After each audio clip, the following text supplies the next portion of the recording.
those few announcements.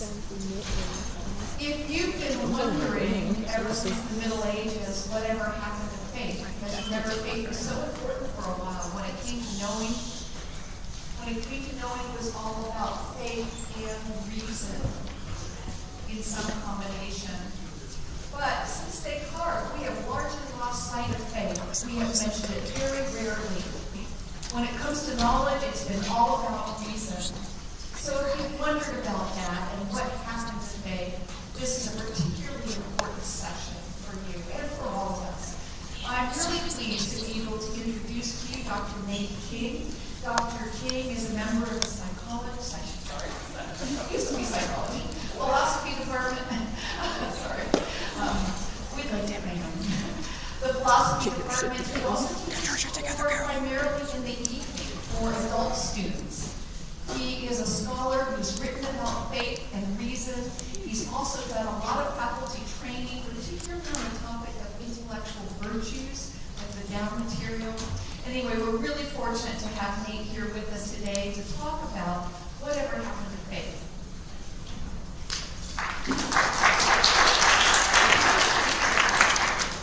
Those are good. To hold your applause and see if it's any good first. Kathy, thanks for that kind introduction. And if I could get a second paycheck, I'd be glad to be a member of the psych department.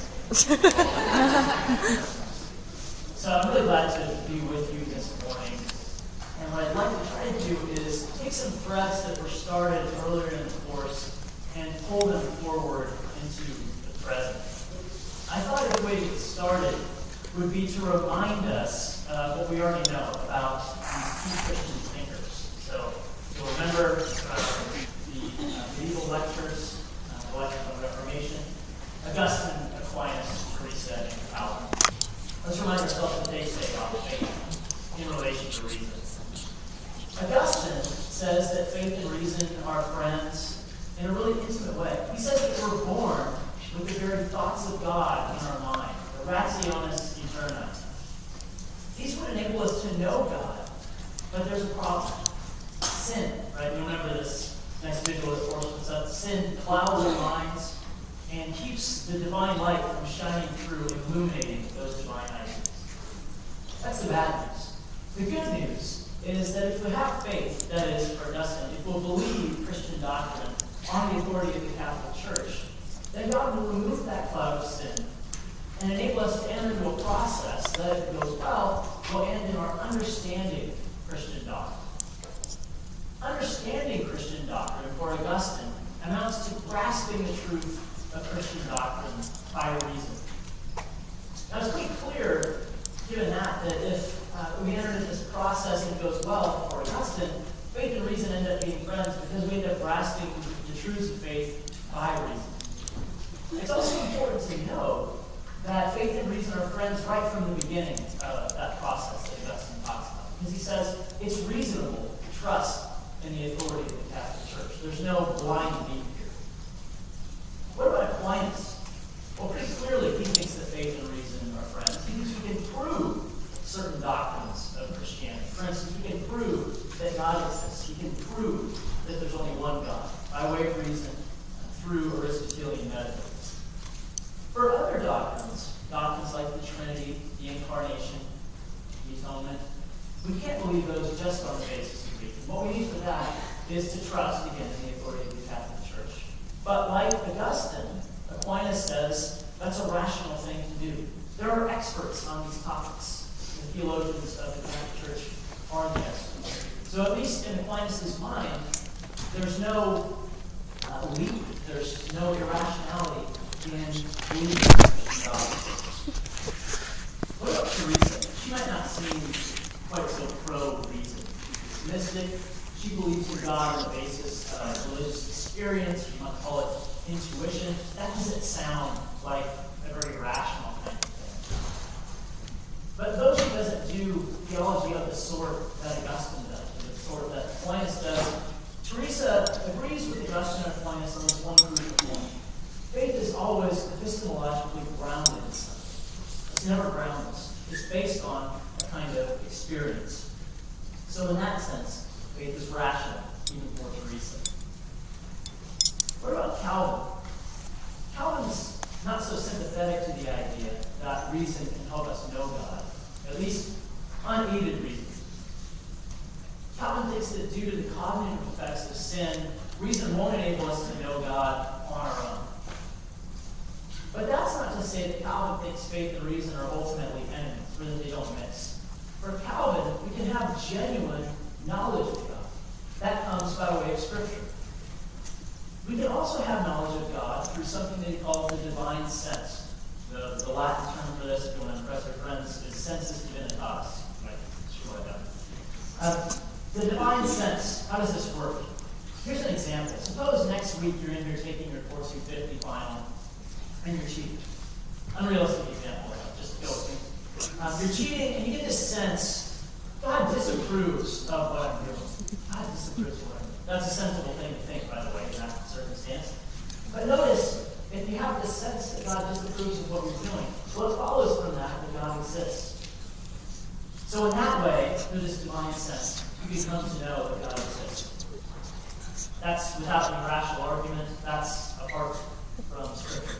The more happy case would be in which, you're taking your Core 250 exam for which you studied well, you're taking it honestly, you get the sense, God's pleased with what I'm doing. Well, in that case, too, notice it follows from the claim, God approves of what I'm doing, that God exists.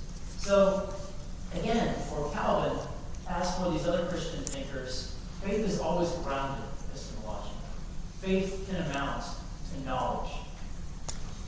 Here's some more recent views, and I'm just going to kind of splash some quotes up on the slide. You shouldn't write these down. If you're interested in the quotes, see me afterwards. I'll find a way to get them to you. These are some drastically different views of faith from the ones we've just seen expressed in our four medieval thinkers. So, start with Nietzsche. He just defines faith as not wanting to know what's true.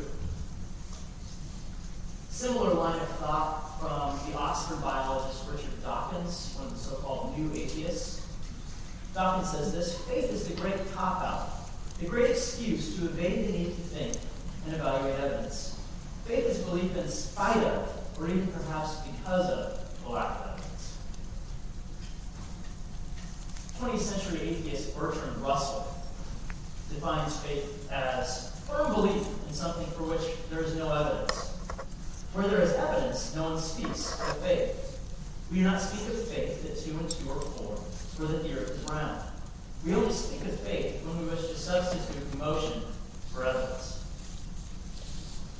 I was like Russell, this is the one philosopher who can't grow a beard. I can't grow a beard, so that makes me feel legitimate. I disagree with him on this point.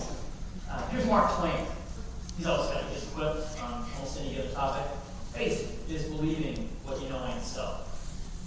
You see how different those views of faith are from the views of Augustine, Aquinas, and recent Calvin?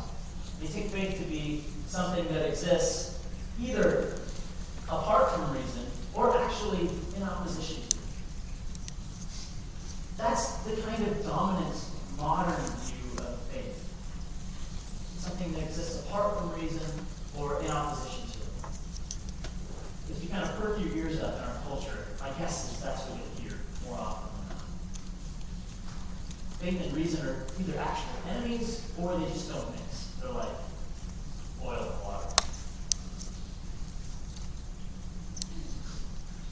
If you're a smart person, and if you're the kind of person who wants to take faith seriously, this can put you in a bind. This notion of faith can leave you thinking you've got a hard choice. You can either abandon your faith and stick with reason, or you can abandon your reason and stick with your faith. You can either have irrational faith or rational unbelief. Think of that. If you're a bright person, you value reason, but you also value your faith. This can make you feel like you're being torn apart. This is what the modern notion of faith does to us. What I want to suggest to you is something worth thinking about. Is the possibility of a third choice. The possibility that this dichotomy that I give you, this choice between irrational faith and rational unbelief, is actually a false choice, or false dichotomy. That means that we're offered two choices, and there are actually more choices that are possible. What I want to recommend to you is the possibility of rational faith, reasonable faith. So to kind of sum up what we've talked about so far, the hard choice between irrational faith and rational unbelief is based on a very modern notion of faith. And the notion of faith you don't have to accept. Notice, for instance, that the Christian thinkers we've met in this course didn't accept that notion of faith. We don't find that notion of faith in Augustine, Aquinas, Teresa, or Calvin. The four thinkers we've talked about the most in their discussions of faith and reason are always inclined to say you don't have to choose. You can have both faith and reason. This hard choice is a false dichotomy. This term, false dichotomy, sounds like a really technical kind of term, really, maybe this is sort of techie philosophy coming to roost here, but it's not really all that technical. A false dichotomy is just a case in which someone gives you two options and acts as though those are the only two options when there are really further options that are left off the table. There are further possibilities. This isn't, though it sounds like maybe a nasty medical term. Russell Wilson done this week with a false dichotomy. Might not come back for 3 weeks. It's a really simple notion. My daughter Lily, she was about 2, had this notion down. So every time it was time to go to bed, I'd ask her, Lily, I'll give you 2 choices. You can either have a snack or we can play a game. Which do you want to do? And almost every time, without fail, she would ask me, Daddy, is there time for both? I know, right? Is there time for both? My 2-year-old daughter got this notion of a false dichotomy. I'm confident we can get it as well. This notion that we're forced to choose between irrational faith and rational unbelief is something that at least ought to be subjected to scrutiny. Maybe it's true in the end, but it at least needs to be evaluated critically. All right, further summary. If you're visually inclined, you might see the views of Augustine, Aquinas, Teresa, and Calvin like this. Right? You've got faith, and then you've got what undergirds it. Epistemically, what underlies faith. All of these Christian thinkers believe that faith is grounded in something, though they disagree about the details. For Augustine, faith is grounded in innate knowledge, authority, and reason. For Aquinas, it's empirical knowledge, think of the 5 ways, and authority. And reason as it's operating on our observations about the world. For Teresa, it's intuitive knowledge, or you might just call it religious experience. For Calvin, it's authority, principally the authority of Scripture, and religious experience as given by the divine sense. In all these cases, religious faith is grounded. Epistemologically, it's grounded. It's never groundless. Another way to put that is that, according to our core Christian thinkers, there are always reasons for faith. There are always reasons.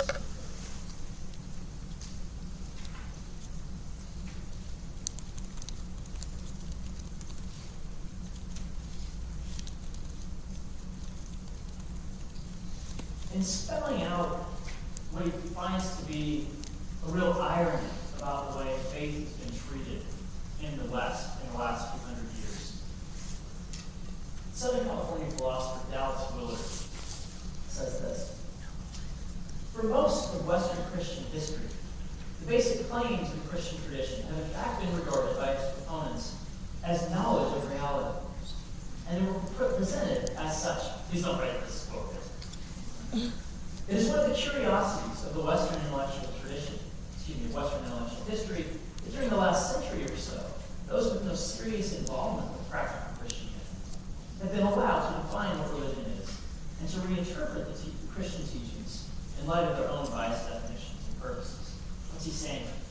Basically, he's saying that Christians have allowed the culture to define what faith is, and have allowed the culture to define faith as something that is apart from reason or in opposition. All right, last bit of summary. The classical views, the views of Augustine, Aquinas, Teresa, and Calvin, they're always taking faith and reason to be friends. They always put them together. in some kind of positive relationship. It's the modern views that oppose it. The modern views that oppose faith.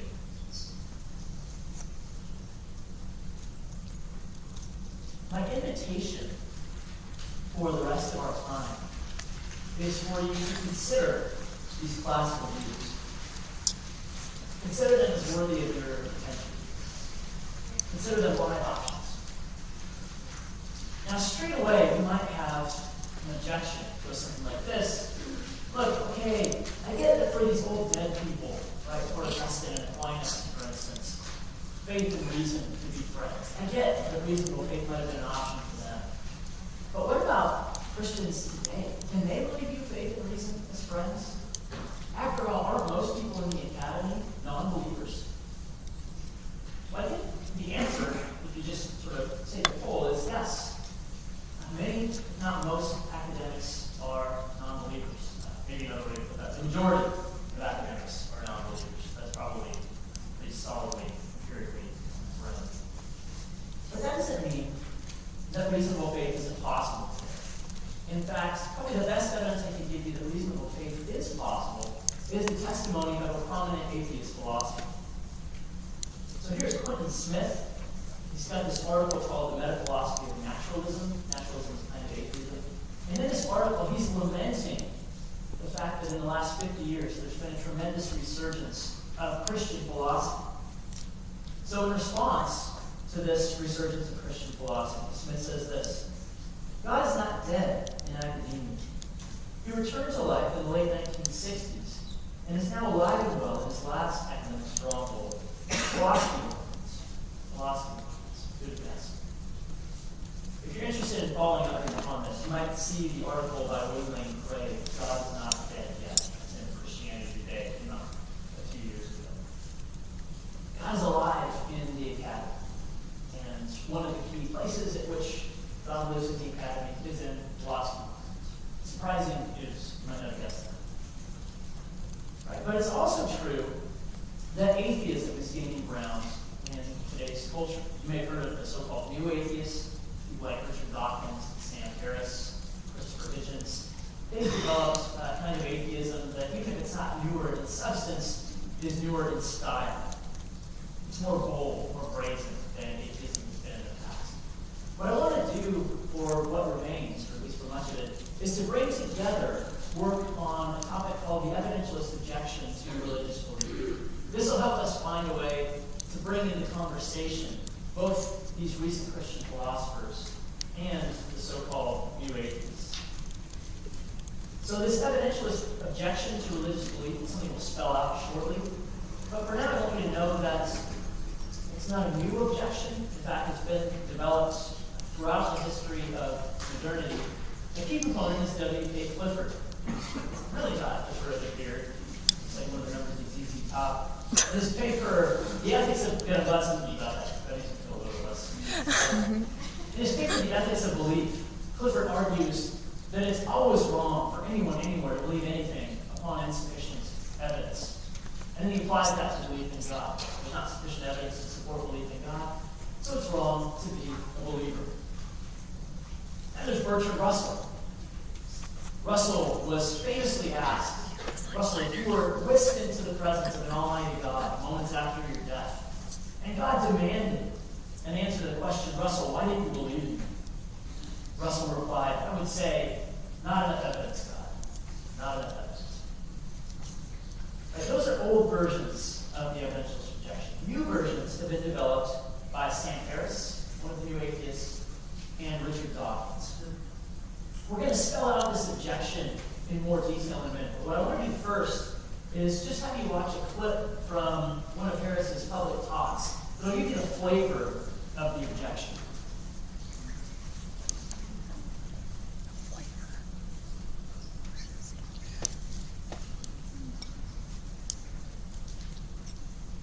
Should respect other people's religious beliefs. Your neighbor has the right to believe whatever he wants to about God and the moral structure to this universe. He has the right to believe whatever he wants to about what happens after death, and you should respect these beliefs merely because he believes them.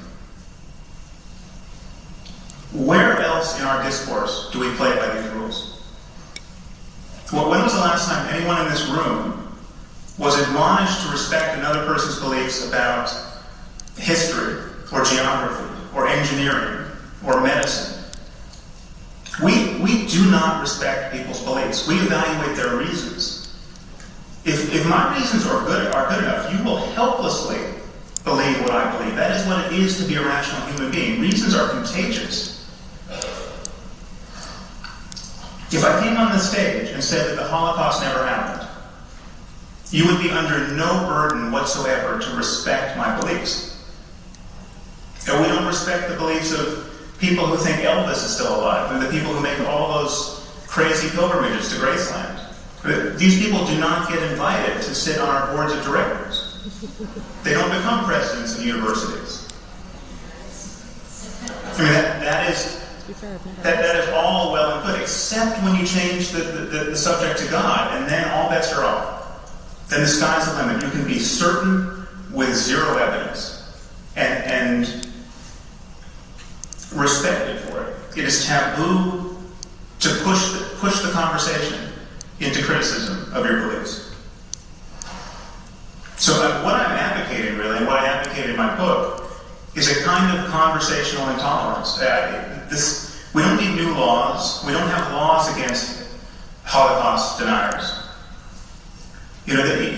All we need is a standard of intellectual honesty where people who pretend to be certain about things they're clearly not certain about receive some conversational pressure. I mean, this would all be accomplished if we treated everyone who spoke about God on the floor of the Senate as though they had just spoke about Poseidon. I mean, just imagine, we have all these hurricanes in the Gulf, and some senator gets it into his head that we should really be praying to Poseidon. This, after all, is his jurisdiction. The ocean is reclaiming our cities. Clearly, that would be the end of that person's political career. And yet, it's not like someone discovered in the 3rd century that the biblical God exists, but Poseidon doesn't. I mean, these claims have exactly the same status. Sorry, Whitworth wouldn't let me maximize that. Why don't we take a few minutes and talk about that with someone sitting next to you? Just get the feel of it, see what you think of it, whether you agree or disagree, and we'll come back together. I was gonna say that I found that very offensive. He looks like the guy from Murder House. A little bit, yep. I can't take him seriously. Like a younger version. He looks like Ben Stiller. Like a younger version of the guy from Murder House. That's what I hate about really radical atheism, though, is that they try to claim that any religion is just completely stupid and that there's no ground for it and that you need to be shown that you're an idiot. Well, it's like, show me that God doesn't exist. Well, it's just you were basically just becoming everything that you just complained about. Like that religious people are overbearing and complain about the religion way too much. Then why are you talking to me about this? I didn't bring it up. Why are you doing it? Their religion. They treat their atheism like a religion. It's people like this Plot twist. that scare me. Because I think religious persecution will be ended there by the time we are in a horrible years. It's very possible.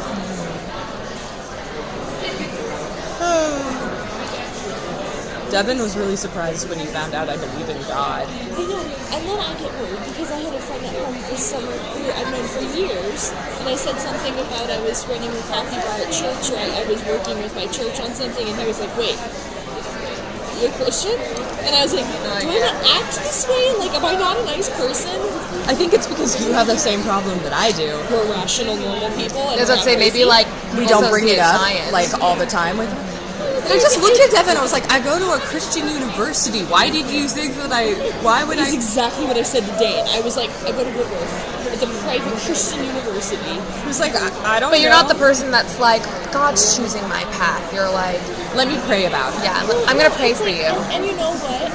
I believe God is choosing my path, and I do pray about things, but it's not something I'm going to shove down other people's Yeah, throats. exactly. It's my personal experience, and they bring it up. Of course I'm happy to talk about it. But I'm not going to slam bother you and attack you with my personal views. But like if somebody asks like, oh, like why do you want to become this for a career? Like you'll say, oh, because I'm really interested in this and like I want to do this. Not but like God chose yeah, it. not like God chose it for me. It's like No, I believe maybe God created me to like science and have a passion for this, but like that. But if somebody asks you, that's not how you're going to say. It's my exactly. reason for Like if choosing somebody the asks you like career. why did you choose that field, like that's not what you're gonna say. Is talk about this evidence objection to religious belief in finer grained details. You might have gotten the impression from Harris, the idea is something like this. Well, reasonable belief requires evidence, and there's not enough evidence to believe in God. So we shouldn't believe in God, something like that. And we could set out that argument in what philosophers call premise conclusion form, so that it looks like this. P1 and P2 are called premises, C marks the conclusion. This is just an argument. Right? An argument is a set of statements. These are truth claims, one of which, the conclusion, is affirmed on the basis of the other. So P1 and P2 are supposed to be support. What's being supported is C, is conclusion. Premise 1 says it's irrational and even morally wrong to hold a belief without sufficient evidence. Reasonable belief, responsible belief requires evidence. Step 2 says there's not enough evidence to support belief in God. If you put those two claims together, you can derive the conclusion that it's irrational, maybe even morally wrong, to believe in God. Something to point out straight away is that this first premise is really close to the conclusion of Clifford's principle, which I gather many of you read about for today. Clifford's idea is that it's always wrong. It's wrong everywhere, always, and for anyone to believe anything upon insufficient evidence. That, without the rhetorical flourish, is expressed here in P1. What I'd like to do is look at a couple of Christian responses to this argument, this evidenceless objection to religious belief. They come from two Christian philosophers from Notre Dame, Alvin Plantinga and Peter Benning-Wagner. We'll start with Benning-Wagner's reply. And what I'll do is I'll keep these two premises up on the slide, because there's this key term in both of them that forms the basis of Benning-Wagner's. When we see claims like P1 and P2, what we want to do, one of the things we want to do, is ask ourselves, okay, what are the key terms that are doing work in spelling out those claims? And in both of these claims, we see that this notion of evidence, this term evidence, is doing key work. So we ought to ask, and Benning-Wagner asks, what is evidence? What counts as evidence? How do you, evidentialist objector, define evidence? And what Benning-Wagner says is we find really two notions of evidence, a narrow notion and a broad notion. According to the narrow notion of evidence, in order to have evidence, or sufficient evidence for a belief, you have to have arguments that are so good that they would convince all rational people. You have to have knockdown arguments for your belief. Arguments that are so good that someone would basically have to be an idiot to disagree. Okay, that's the narrow notion of evidence. Rational belief requires knockdown arguments.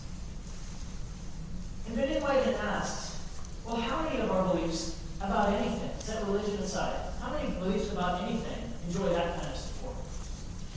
Think about your beliefs regarding morality, or law, or politics, or science.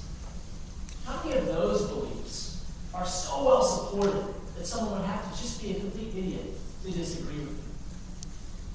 Well, if we're honest, and if the evidentialist objector is honest, the answer is going to have to be not very many. Not very many of our beliefs about anything have knockdown arguments in support of them. Well, if that's right, then it's going to turn out that premise 1, read with the narrow notion of evidence into it, is going to be implausible. Because we think that our beliefs about morality and law and politics and science are typically reasonable, even though we don't have knockdown arguments for it. So on that narrow notion of evidence, Benning-Wagner says, it's going to turn out that almost all of our beliefs about anything important are unreasonable. Skeptics in religion don't want to bite that bullet, at least not typically. So then anyway calls a broad view of evidence. In conversation, it might go something like this. Hey, evidentialist objector, do you have knockdown arguments for your views about religion or law, politics, or science? Oh, no, I don't. I've got intuitions on my side. I've got some pretty good arguments that fall short of knockdown arguments. I've got testimony from experts I trust. And I think those things make my belief reason.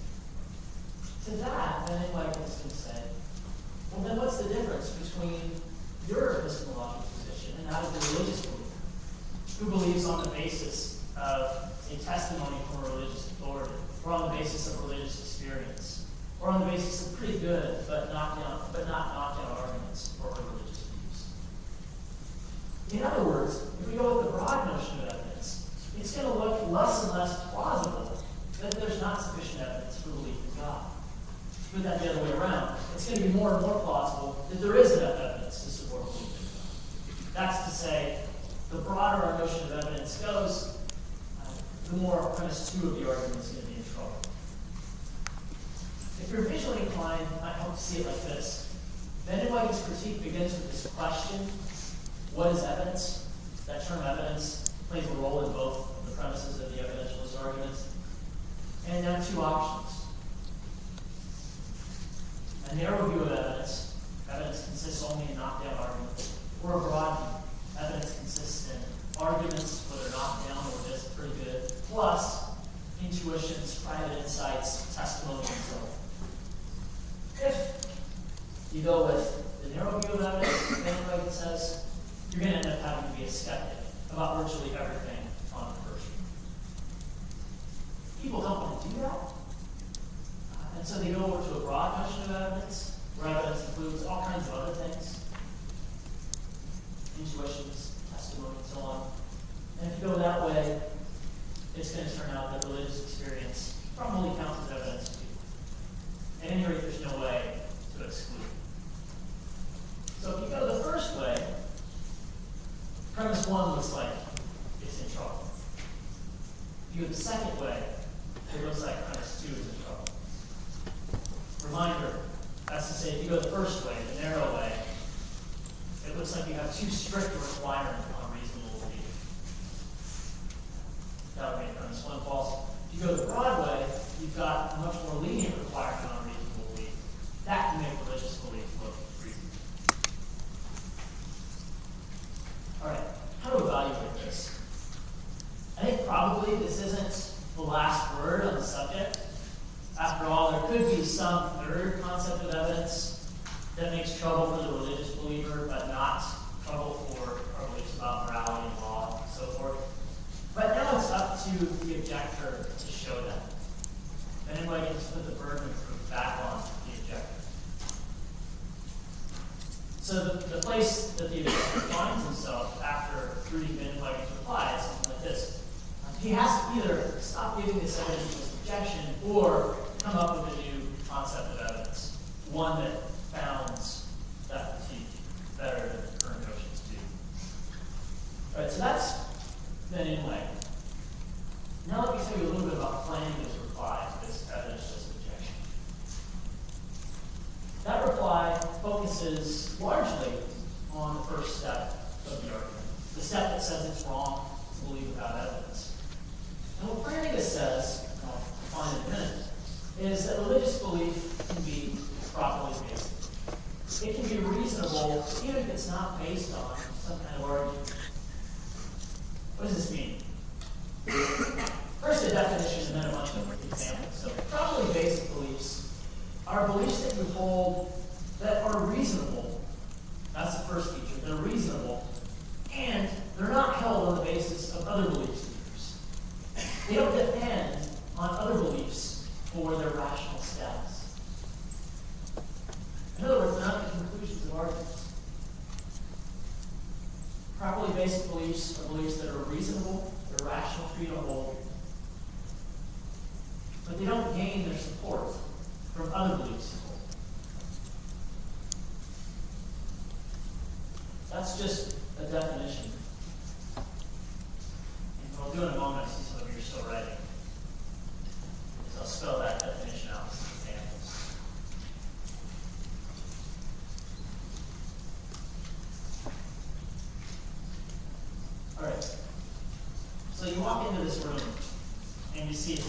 you see some chairs.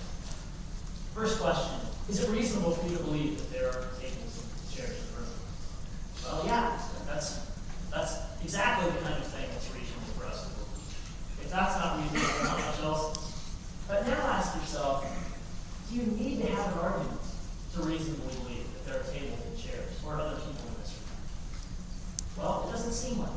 It seems like even if you didn't have an argument for that, it would be reasonable for you to believe anyway. Or take your hand, right, hold your hand up in front of your face. Actually do this instead of learning, right? You believe that there's a hand in front of your face, and that's a reasonable belief for you. You put your hand out. But do you need an argument for that belief to be reasonable? It sure doesn't seem like it. You don't need an argument to believe that there's a hand there, but it's reasonable for you to believe. The Cleveland Browns have started making tackles this year. So here's an example. So you can see this Cincinnati player has just been leveled.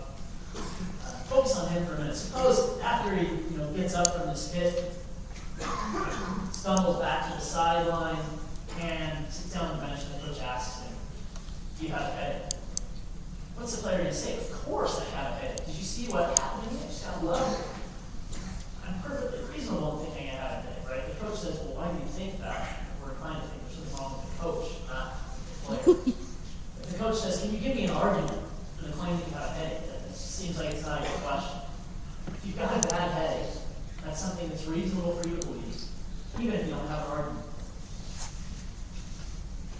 Last example, this is a picture of my younger daughter, Adele, when she was just a baby. So here's a really plausible moral claim. Ready to be wrong for any of you to slap her. We're all reasonable in believing that. You all believe that. Not see it in the parking lot. It's reasonable to believe that it's wrong to slap the baby, even if you don't have an argument for it. I mean, I suppose you probably could get an argument for it, but the point is, you don't need one. Belief that it's wrong to do things like that is properly basic for you. So is your belief that there's a hand in front of your face, your belief that there are people in this room, and so forth.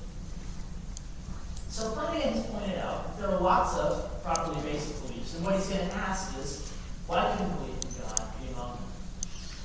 For much of the discussion of faith and reason for the last 100 years, people had assumed that if belief that God was going to be reasonable, it was going to have to be one of those non-basic beliefs. It was going to have to be based on some other belief of ours. What we see here is a map of part of a belief structure. You have your basic beliefs. They're the kind of foundations for your belief structure. And then there's the beliefs in what we call the superstructure. They're based on the properly basic beliefs. Most people had assumed for a long time, at any rate prior to Flanagan, that if religious belief was going to be reasonable, it couldn't be one of the basic ones. It had to be one of the non-basic ones. It had to be, in other words, the conclusion of an argument. But Flanagan comes along and asks, why couldn't religious belief be properly basic? We've got lots of other beliefs that are properly basic. Why couldn't belief in God be among them? And he doesn't just sort of ask that question and walk away. He spends a whole career arguing that belief in God actually can be properly basic. He does that first in a number of articles, then in a very thick book called Warrant of Christian Belief, and then in something that you might be interested in that's coming out in the spring called Knowledge and Christian Belief. That's a kind of popularized version of Warrant of Christian Belief. That's Knowledge and Christian Belief. Highly recommended. So he raises this question and argues that religious belief can be properly basic. He also points out that there's a problem with at least certain readings of premise 1 of this evidentialist argument. So here's the premise again. It's irrational, maybe even morally wrong, to believe anything, to hold any belief without sufficient evidence. And he asks, well, what's the evidence for that? What's the evidence for that claim? Is there good evidence for premise 1? And he spends a lot of time looking at the arguments for premise 1 and finds that they're not any good. Suppose that's Right. Suppose there's not good evidence for premise one. What follows from premise one? Yeah, it's irrational to believe in premise one. Right? It's self-defeating in that sense. If you apply it to itself, it defeats itself. It says it's wrong to wholly believe without evidence, but there's not good evidence for it. In making this move, Plantinga is performing a kind of philosophical judo. You know, the point of judo is to take an opponent's strength and use it against him or her. Use the momentum that an opponent has to defeat the opponent. That's what he's done in this critique of premise one. We focused for most of our time on premise one of the argument and on the notion of evidence. You might be wondering, what about this other premise, the one that says there's not sufficient evidence to support faith in God? We really can hardly dip our toes in the water on this question. Something to look at in lieu of that is this article by William Lane Craig, God is Not Dead Yet. Craig points out that in this, what he calls this renaissance of Christian philosophy over the last 40 or 50 years, many Christian philosophers have sought to redevelop and upgrade the arguments for God's existence. They've sought to engage in this project called natural theology, which is the project of arguing for God's existence in a way that's independent of Scripture. And so if you get tired of people saying, well, I believe in God because the Bible tells me so, these folks are speaking to you. They're trying to argue for God's existence on the basis of facts that even an atheist will agree on. There's a whole family of arguments, actually several families of arguments for God's existence. Arguments, for instance, from the Big Bang. So there's this argument called the cosmological argument, which tries to argue that God exists using the Big Bang as its basis. There are design arguments for God's existence. Arguments, for instance, from the so-called fine-tuning of the physical constants and laws of nature. Arguments from certain features of morality, from the fact that morality doesn't depend on what we think, but it's objective. From our conscience, arguments from our conscience, and arguments from the rational status of morality. This thought that if you're doing the moral thing, you're always doing the rational. That, in certain ways, can point us toward God's existence. There are what are called ontological arguments, arguments of the sort that try to prove God exists just based on the very concept of God. There are arguments from various features of our minds, even arguments from free will, and arguments from flavors and colors. Ice cream-based arguments for God's existence. If you're interested in pursuing that, look up natural theology. There's this branch of theology called natural theology that develops arguments like this. Arguments that try to meet the atheist or agnostic on its own ground. Those arguments call into question this claim, premise 2 of our evidentialist argument, that there's not sufficient evidence to support belief in God. Okay, why don't you stand up and stretch?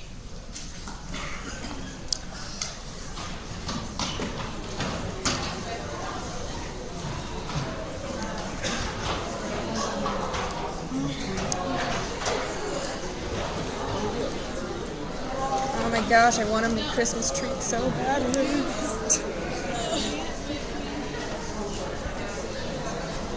When do you go home for Friday? Friday? Yeah. My last final's on. Is it 8 a.m. on Friday? No, my last final's on Thursday. My flight is at like 1. I can find the actual info. 1 p.m. on Yes. Friday? Okay. I was about to say 1 a.m.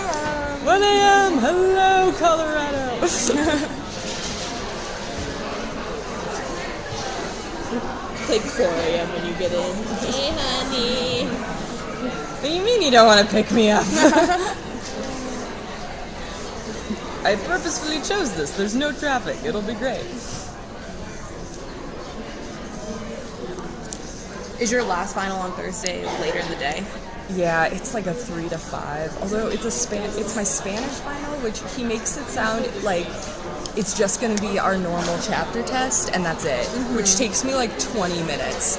So Won't be that bad then. yeah, like I might have been able to go home on Thursday, but frankly, it just wasn't worth the stress of it. So Wondering if yeah. worried out. Well, I found out I don't have to take my ex-FIS final. Yay! Which is exciting. So your But presentation went well? it did. Like that? Good. Yeah. I just spoke really fast, and I was on my time, so that's what I got marked down for. But now the only thing, which is like, I could possibly get a 4 point this semester. Ooh. So the only thing would be for ex-FIS, since obviously I will take an A-, no problem. But if I do an extra credit like abstract project, I can bump that up to a 94, because his is a 94 as an A instead of a 93. So like if I do that, but that would take like 4 hours to do, I could get an A.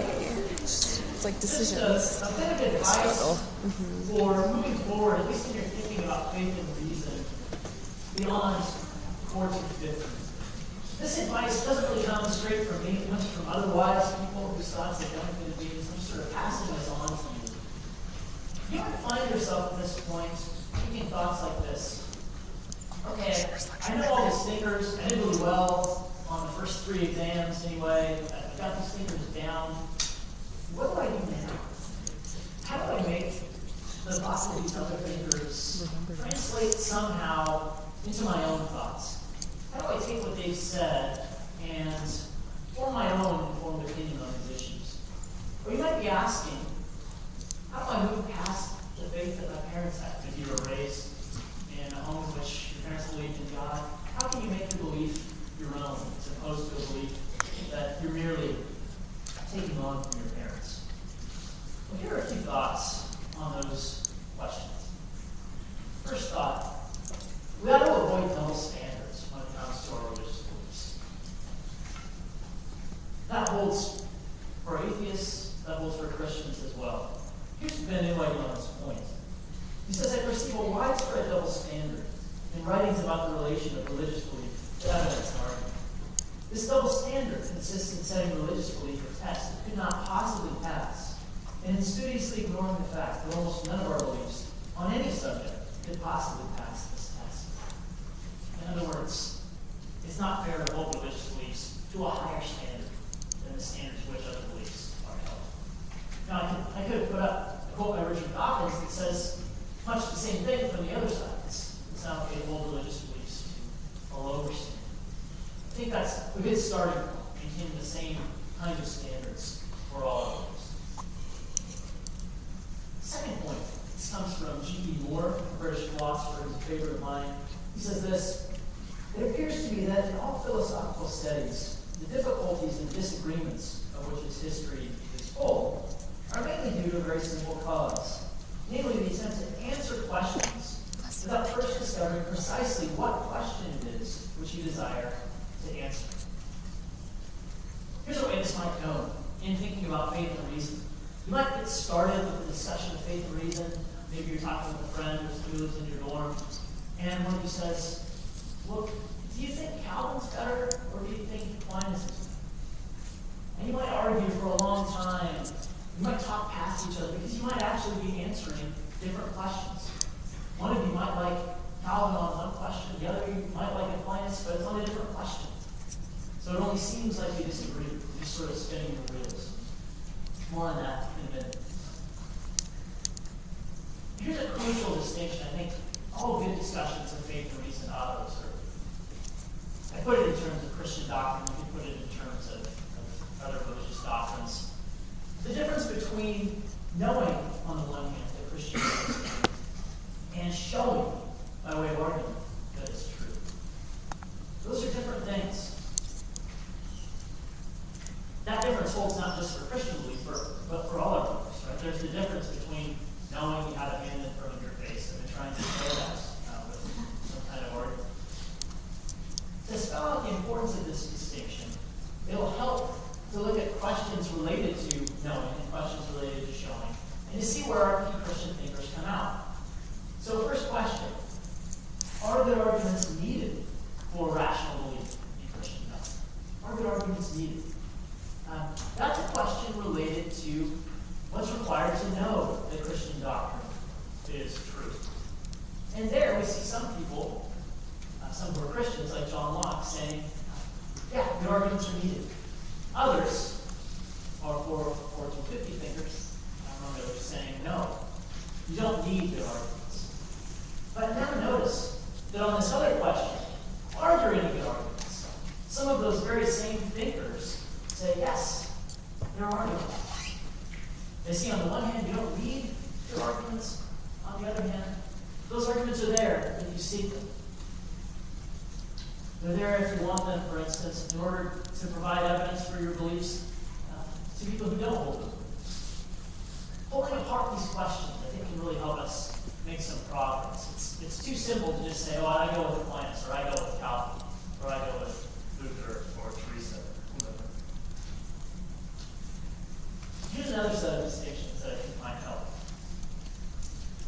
We should ask not just how are faith and reason related, but we should ask with different roles that reason might play in relation to faith in mind.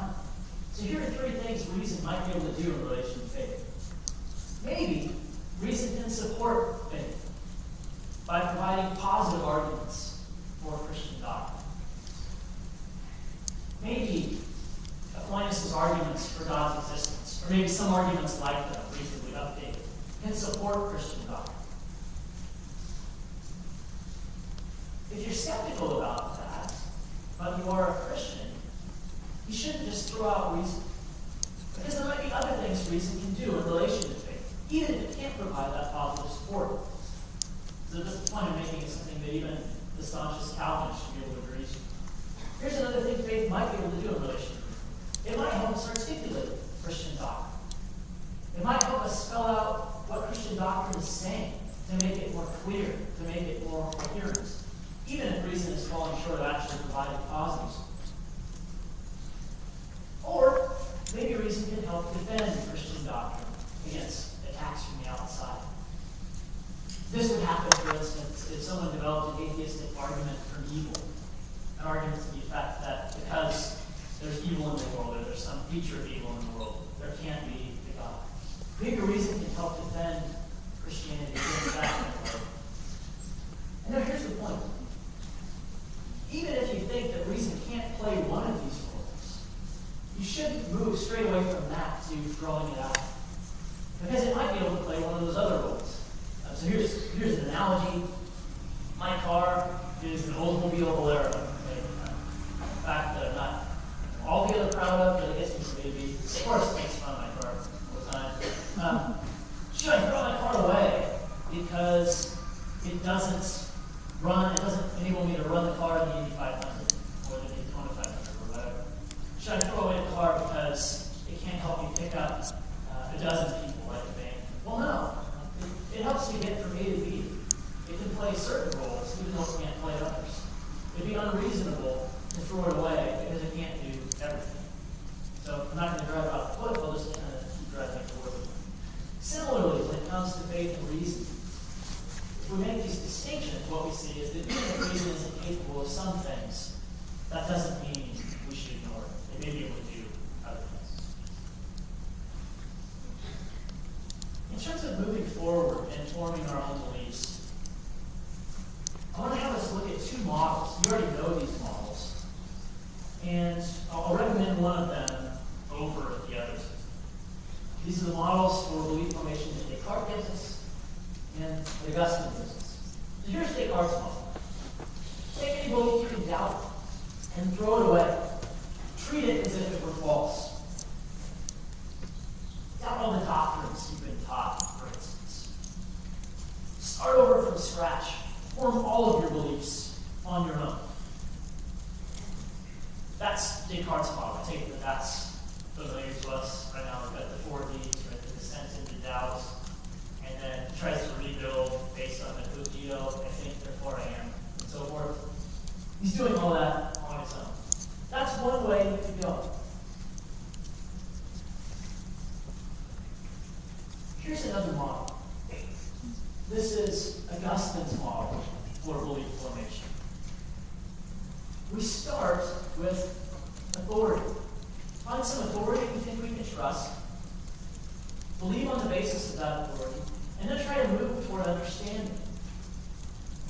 Notice this is exactly the process that we engage in here at Whitworth University. This is exactly how our classes are structured. If I want to know something about physics, I start with authority. I I go talk to Kamesh. And then, if things go well, right, I enroll in a physics class, I start to learn things for myself. What I initially grasp on the basis of authority, I might eventually grasp on the basis of reason. I might grasp for myself.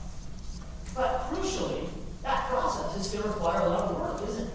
It's going to require my going to class, doing my homework, taking probably several classes and doing my homework, maybe reading even outside of the curriculum. And so that process goes, well, eventually I know physics for myself. Augustine's model of faith and reason is similar. We start with belief on the basis of authority. We enter into a transformation process that involves spiritual discipline, that involves all kinds of study. And eventually, if that process goes well, we arrive at understanding. We believe on the basis of reason, and not just on the basis of authority. You know, I put it this way, we have our own reasons for believing. Not just our parents' reasons, not just the reasons of our past. So those are two models. Which one should we choose? Well, here I think is the crucial question. Are we smarter? Do we take ourselves to be smarter as individuals than everyone around us combined? Are we so smart that we really don't have much to learn from anybody? Or from the collective everybody? If not, then it seems like the way to go is Augustine's way. Augustine's way leaves us in touch with sources of reasonable belief from authority. It leaves us in touch with sources of genuine information. Sure, those sources might get it wrong sometimes, but they'll get it right a lot of the time too. If we just cut out authority, we miss out on those truths. Descartes' model cuts us off from those very sources of information. You're just on your own. That to me sounds like a pretty arrogant way to proceed. I don't have anything to learn from anybody. A humbler way, and what I think is a wiser way, a more intellectually respectable way, is the way of Augustine. And I should note here, I'm not just kind of trying to tie a pretty Christian bow on the horse. I believe what your parents told you all along. I think something like this principle holds whether you grew up in a Christian home, whether you grew up in an atheistic home, or wherever. The general point is, listen to other people, especially other people who know more about the topic than you do. Start from what they say, and then reason things out on your own. Test everything they say, and hold fast to what seems good and true. My last thought on this is actually a thought of someone else, someone who's got, I think, really good advice for us, and advice that I can do better than. So here's C.S. Lewis on faith and reason. He says, I'm not asking anyone to accept Christianity if his best reasoning tells him that the weight of the evidence is against him. That is not the point at which faith comes in. Faith, in the sense in which I am here using the word, is the art of holding on to things your reason has once accepted, in spite of your changing moods. Lewis talks about how before he was a Christian, he had these days. They must have been awful days for him, on which Christianity seemed true. He was an atheist, Christianity seemed true, right? Because of his moods changing. Then he had these days after he converted to Christianity, on which atheism seemed true, in part because his moods changed. What got him through, he said, was holding on to what reason seemed to be teaching him, in spite of those changing moods. That's, I think, good advice for all of us, and so that's where I'll stop. Thanks for that.